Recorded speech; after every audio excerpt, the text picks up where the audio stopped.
শুক্রবার থেকে শুরু হলো নদিয়া উৎসব 2024। রানাঘাট দেব চৌধুরী কালচারাল অ্যান্ড সোশ্যাল ফোরামের উদ্যোগে রানাঘাট স্বাস্থ্যনদী ময়দানে আয়োজিত নদিয়া উৎসব এবার 14তম বর্ষে পদার্পণ করল। শুক্রবার সন্ধ্যায় এই নদিয়া উৎসবের উদ্বোধনী অনুষ্ঠানে উপস্থিত ছিলেন রানাঘাট কলেজের প্রিন্সিপাল ডক্টর অরূপ মাইতি, বিশিষ্ট কবি নির্মল মিত্র, রানাঘাট পৌরসভার চেয়ারম্যান কৌশলদেব বন্দ্যোপাধ্যায় সহ একাধিক বিশিষ্ট ব্যক্তিরা। 29 তারিখ থেকে শুরু হয়ে এই নদিয়া উৎসব চলবে আগামী 4ই ডিসেম্বর পর্যন্ত।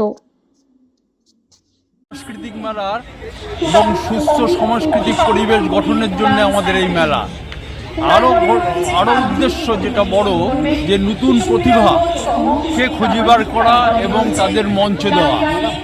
এই জন্যেই আমরা প্রতি বছর এই মেলাটা করে থাকি এবং সুস্থভাবে সুন্দরভাবে আমাদের মেলায় কোনোদিন কোনো রকম অশান্তি, কোনো গণ্ডগোল বা কোনো কিছুই হয়নি। শুধু আমরা অনিবিল আনন্দের জন্যে এই মেলা আমাদের চলবে। আপনার নাম ডেজিনেশন?